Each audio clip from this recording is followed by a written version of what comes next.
Halo, Assalamualaikum warahmatullahi wabarakatuh. Selamat pagi anak-anak. Nah, sebelum pembelajaran kita mulai, yuk kita berdoa dulu ya. Berdoa menurut agama dan kepercayaan masing-masing. Berdoa mulai.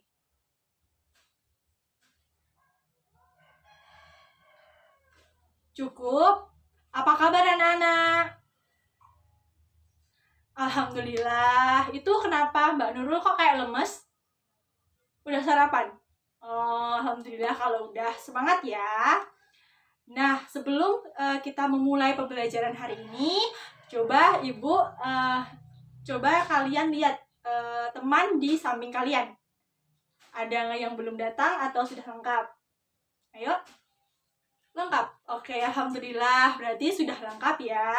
Hari ini kita semua dapat mengikuti pembelajaran. Nah, sebelum kita mulai juga nih, Ibu mau tanya anak-anak mengenai virus yang saat ini sedang merebak gitu ya, yaitu adalah virus corona.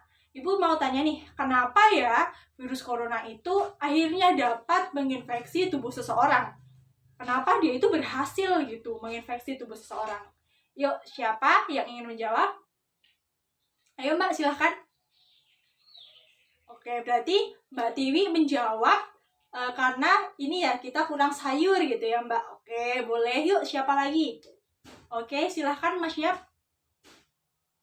Oke, Mas Yap bilang kalau karena kurang olahraga Bu gitu ya. Oke, nggak apa-apa. Oke, berarti dari jawaban Mbak Tiwi dan Mas Yap tadi, kita bisa mengambil kesimpulan ya anak-anak bahwa virus ini yang termasuk virus corona yang saat ini, kenapa bisa akhirnya masuk ke dalam tubuh seseorang? Karena sistem imun kita saat itu rendah. Nah, bisa diambil kesimpulan, berarti kita hari ini akan belajar apa ya anak-anak? Ya, benar sekali. Hari ini kita belajar mengenai sistem imun. Nah, tujuan dari pembelajaran kali ini diharapkan setelah kalian itu belajar mengenai sistem imun ini, kalian tahu apa sih sistem imun itu. Kemudian diharapkan juga kalian tahu mengenai sistem pertahanan dalam tubuh ini, meliputi sistem pertahanan spesifik dan non-spesifik.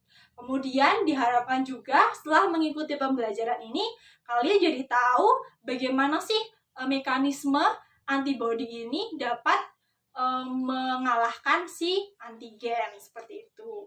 Baik, bisa dipahami ya? Oke. Nah, selanjutnya sebelum kita belajar lebih dalam ya mengenai sistem imun, tentunya kita harus tahu dulu dong apa yang dimaksud dengan sistem imun. Yuk, siapa yang bisa? Nggak apa-apa salah. Oke, silahkan Mbak Jui. Oke, ya bagus. Benar sekali ya yang dibilang Mbak Jui. Jadi, sistem imun itu merupakan sistem pertahanan dalam tubuh kita, di mana tugasnya itu untuk mengalahkan si patogen yang akan masuk dalam tubuh kita gitu. Nah, yang dimaksud dengan patogen sendiri itu apa? Ayo, siapa bisa? Ya, benar sekali, Mas. Jadi, patogen itu adalah mikroorganisme yang menyebabkan penyakit. Contohnya apa? Ya, virus. Tentu kalian tahu ya, virus adalah salah satu dari patogen.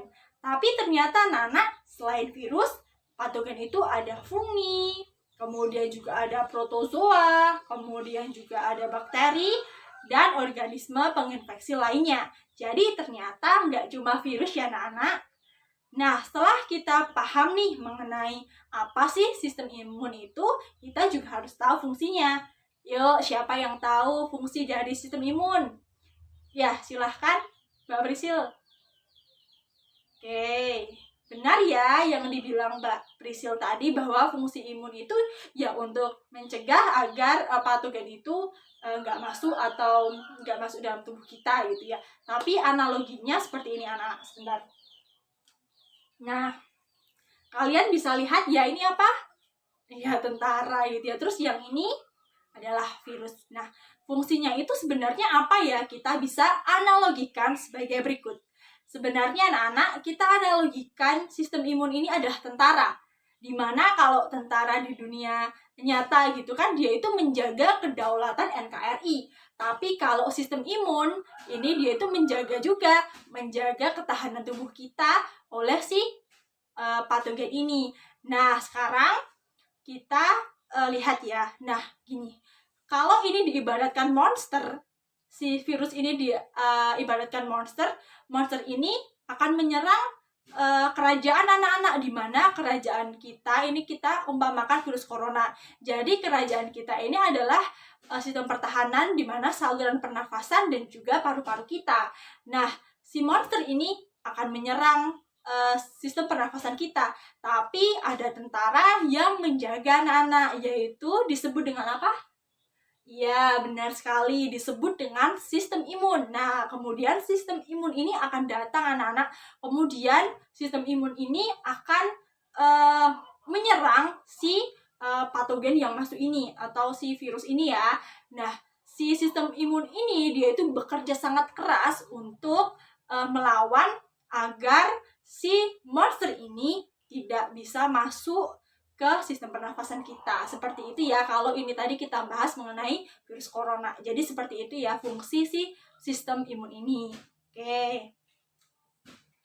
Nah, setelah kita tahu pengertian, kemudian juga fungsi, kita selanjutnya akan belajar mengenai sistem pertahanan tubuh.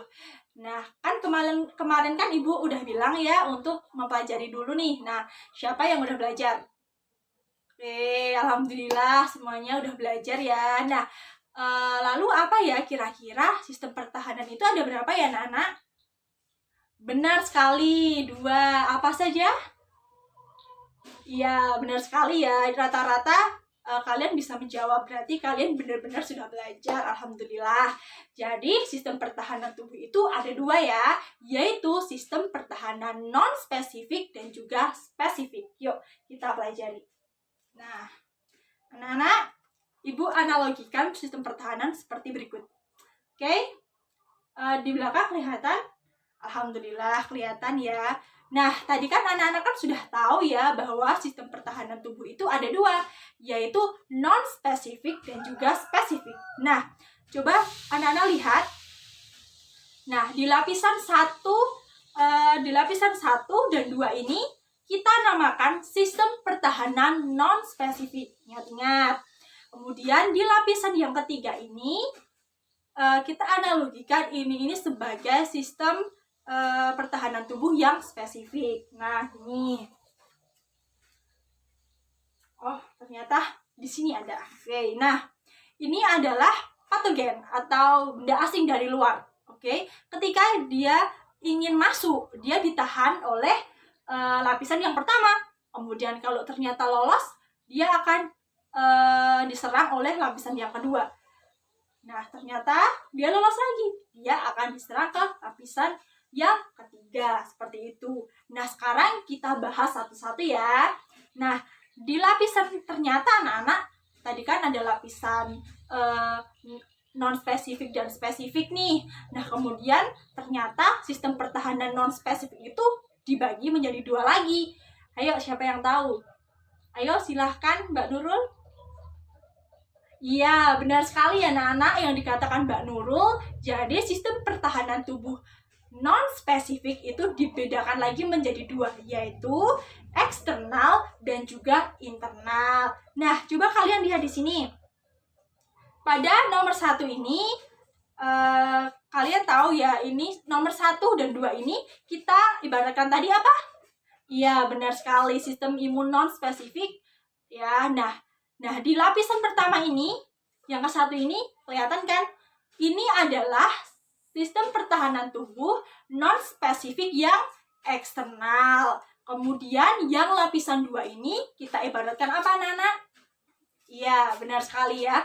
Sistem pertahanan tubuh yang internal, benar sekali. Yuk kita bahas satu-satu. Nah, ini adalah patogen atau misalnya ini virus gitu ya. Ketika dia ingin masuk gitu, ini jangan virus, ini benda asing lah ya. Kemudian dia ingin masuk nih anak-anak. Kemudian dia ini dihalangi oleh sistem pertahanan non-spesifik yang eksternal terlebih dahulu. Nah, jadi ketika benda asing atau patogen ini masuk, dia ini akan langsung dihadang oleh lapisan yang pertama. Tapi lapisan yang pertama itu dia itu langsung aktif anak-anak. Jadi dia ini langsung menyerang si patogen tadi tanpa mengidentifikasi ini nih patogen jenis apa ya. Enggak, jadi dia itu langsung aktif kalau ada patogen yang masuk seperti itu. Ini tadi namanya apa ya? Ya, benar sekali. Yang eksternal ya, yang lapisan pertama ya. Nah, kemudian ternyata anak-anak sistem pertahanan non-spesifik eksternal ini dapat kita rasakan loh dalam sehari-hari. Contohnya itu ketika kita apa? Ayo, siapa yang tahu? Iya. Nggak apa-apa, salah nggak apa-apa. Oke.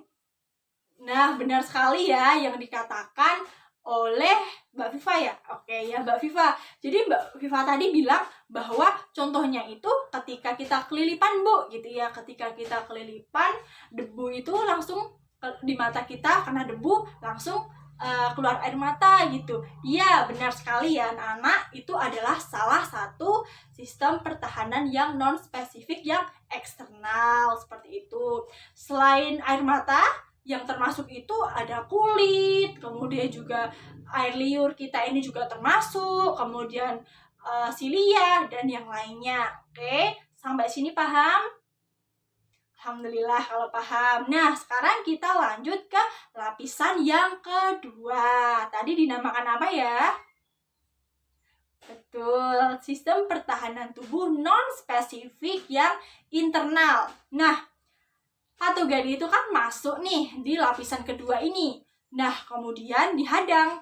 Kemudian dia diserang oleh yang lapisan kedua ini. Nah, kemudian dia ini berarti si patogen ini udah masuk ya ke sel jaringan tubuh.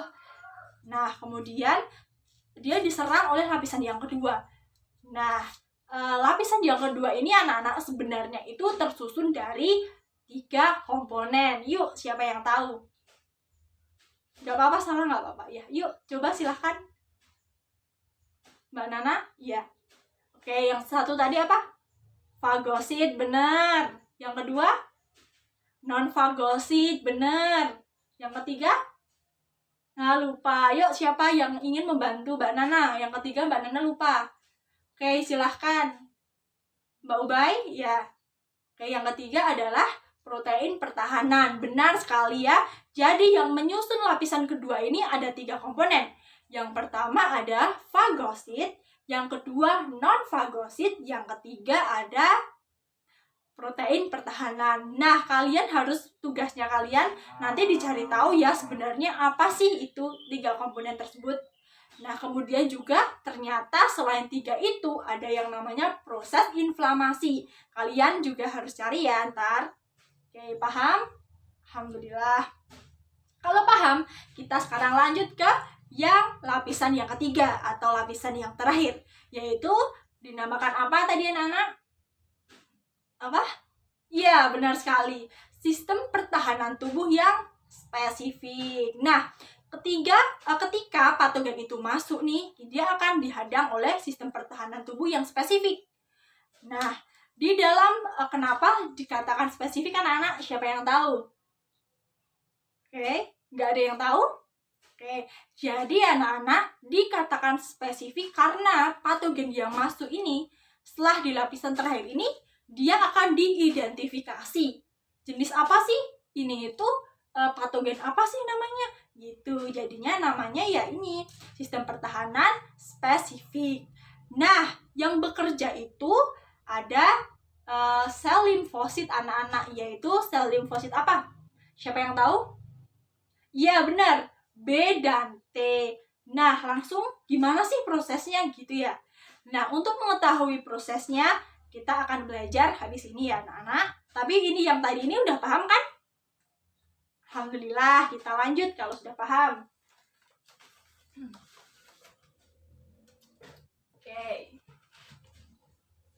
Oke. Sekarang kita lanjut ya. Itu Mas, siapa? Mas Syab, hadap sini ya. Iya. Nah, pintar, hadap sini. Soalnya nanti kalian habis ini kan ada postes kan, nanti nggak bisa kalau nggak memperhatiin. Nah, yuk, pintar. Nah, oke, anak-anak perhatikan ya. Dari belakang juga kelihatan kan? Oke, yuk kita perhatikan. Nah, anak-anak, tadi ini termasuk sistem pertahanan yang spesifik. Nah, kita analogikan yang hijau ini, kelihatan kan? Kelihatan? Yang ini adalah antigen. Oh ya, lupa ya Ibu, lupa yang menjelaskan ya. Jadi anak-anak, kalian harus tahu ya, antigen itu apa? Nah, tadi kan ada patogen nih, patogen seumpama virus. Virus itu udah masuk nih ke dalam tubuh kita. Nah, itu udah dinamakan menjadi antigen. Ya, diingat-ingat ya anak-anak. Oke, nah yang hijau ini kita analogikan sebagai antigen. Kemudian ini kelihatan, ini adalah sel B. Yang ini kelihatan ya, ini adalah sel T. Kemudian nanti juga ada sel plasma dan juga ada sel B memori. Kita fokuskan ke sini dulu ya. Ayo diperhatikan. Nah, ini ketika si antigen ini masuk ke dalam tubuh gitu ya. Antigen ini masuk nih. Kemudian dia dihadang oleh sel B. Ingat-ingat, yang menghadang ini adalah sel B anak-anak. Jadi sel B ini menghadang si antigen ini. Mungkin dia kalau bisa ngomong, dia pasti bilang, stop, nggak boleh masuk. Gitu ya anak-anak. Ya benar. Nah, dia dihadang nih oleh sel B. Lalu sel B ini ternyata udah menyadari atau dia udah sadar nih. Dia mulai mengidentifikasi, oh ternyata yang masuk ini adalah antigen. Jadi makanya yang sel B ini kemudian menghentikan si antigen. Kemudian apa yang dilakukan sel B? Siapa yang tahu? Oke, apa Mbak? Iya, benar sekali. Jadi sel B itu menemui sel T. Nah, kalian lihat ini. Nah, ini adalah sel T anak-anak. Nah, sel T ini fungsinya apa? Kenapa sel B harus memanggil sel T? Siapa tahu? Oh, belum ada yang tahu ya? Nah, sel T ini fungsinya untuk mengaktifasi. Mengaktifasi apa, Bu? Gitu ya. Dia ini berfungsi mengaktifasi sel B memori dan juga sel plasma. Oke, nah, bentar Ibu lihat. Oke, nah kita lihat. Nah, ini adalah sel plasma ya anak-anak. Kelihatan? Kelihatan? Ya, ini adalah sel plasma yang diaktifasi oleh si sel T ini tadi. Nah, sel T ini kan mengaktifasi si sel plasma ini. Kemudian kira-kira apa yang dilakukan sel plasma ini? Siapa tahu? Silahkan Mbak Nana, tahu? Ya apa? Benar sekali ya. Jadi sel plasma ini dia ini langsung mengeluarkan antibodi. Benar sekali. Nah, kita ibaratkan antibodinya ini. Oke. Nah ini tadi tadi sel plasma mengeluarkan antibodi. Nah, ini. Kelihatan? Ya, nah anak-anak, kalian juga harus tahu nih bahwa sebenarnya antibodi ini bentuknya nggak cuma ini. Kan ini kan kalian lihat kan antibodinya ini seperti huruf Y. Nah, sebenarnya bentuknya itu nggak cuma itu anak-anak. Ternyata ada beberapa bentuk lain. Nah, tugasnya kalian nanti harus mencari ini ya bentuk-bentuk antibodi. Nah, kemudian tadi kan antibodi udah dikeluarkan nih oleh sel plasma. Kemudian antibodi ini akan menyerang si antigen. Nah, gini. Dia akan menyerang si antigen. Oke? Sampai di sini paham? Ya. Nah, tadi kan Ibu bilang juga kan si sel T tadi kan mengaktifasi sel B memori juga kan. Ya, nah sel B memori itu kira-kira fungsinya apa ya? Yuk, siapa yang tahu? Oke, silahkan. Ya, benar sekali. Jadi, sel B memori itu untuk mengingat. Nah, kira-kira mengingat apa? Mengingat si musuh tadi. Atau musuhnya itu yang ini.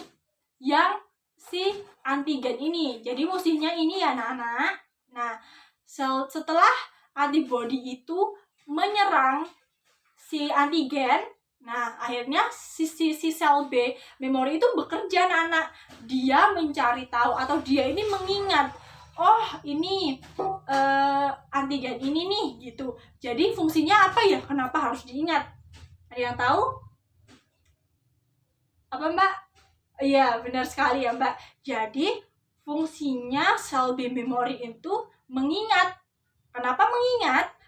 Ketika si musuh ini datang lagi atau si antigen ini datang lagi masuk ke dalam tubuh kita lagi, si sel B memori itu kan udah mengingat, jadi dia akan langsung memanggil si sel plasma tadi untuk mengeluarkan yang namanya antibody.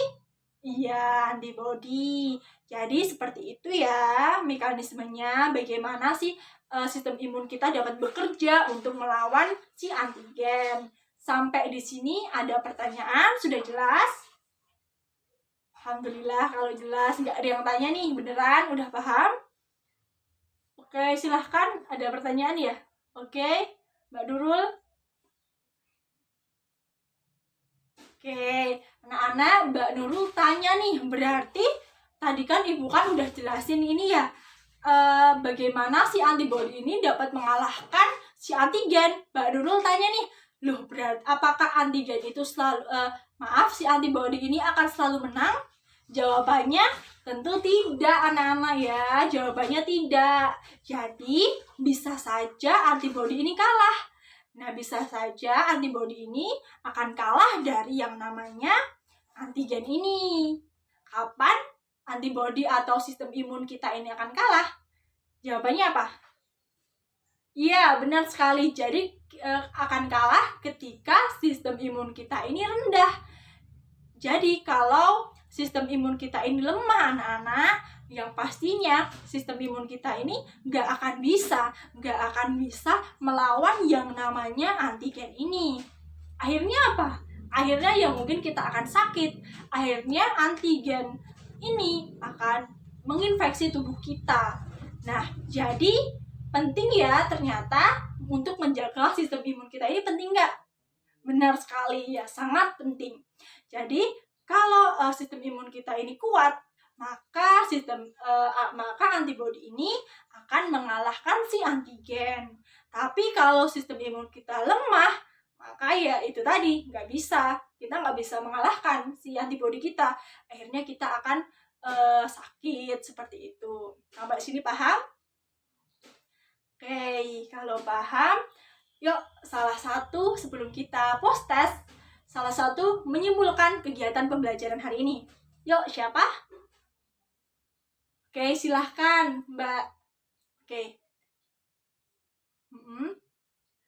Oke, terima kasih Mbak Tiwi sudah menyimpulkan pembelajaran hari ini.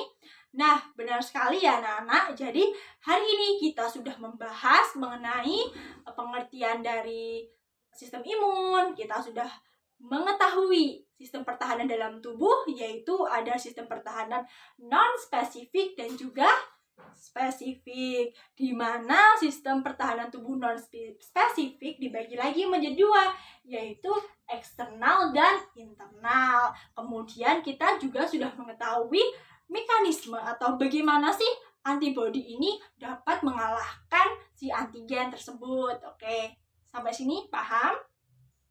Oke, kalau paham. Nah, kalau paham, sekarang kita akan post test. Yuk, disiapkan kertasnya. Untuk soal, Ibu udah ini ya, udah ditaruh di paling meja ini, paling depan. Silahkan di belakangin aja, Mbak. Oke, sudah semua? Kurang 2. Oke, sebentar. Oke, ini ya. Oke, udah semua ya. Kalau udah, yuk dikerjain selama 10 menit dari sekarang. Oke, udah? Yuk dikumpulin. Iya, dari belakang aja. Ditarik ke depan. Belum selesai. Nggak apa-apa, seadanya aja, Mbak. Nggak apa-apa. Yuk, ditaruh di paling depan meja aja ya. Nanti Ibu akan ambil. Oke, karena kita sudah post test, Ibu akan mengumumkan minggu depan untuk tugas kalian ya. Jadi tugas kalian menggambar dan mencari tahu bentuk-bentuk antibodi anak-anak. Kertasnya bebas, boleh HVS atau yang lainnya. Oke, ingat ya, dikumpulkan minggu depan, digambar sebaik mungkin dengan kreativitas kalian gitu, oke? Alhamdulillah. Nah, sebelum Ibu mengakhiri, kalian harus ingat ya anak-anak, kalian harus selalu menjaga imunitas kalian agar tetap terjaga. Karena kesehatan akan mempengaruhi aktivitas kalian, belajar kalian, seperti itu, oke? Baik, Alhamdulillah pembelajaran hari ini berjalan dengan lancar, Ibu Hairi. Kurang lebihnya mohon maaf. Tetap semangat. Wassalamualaikum warahmatullahi wabarakatuh.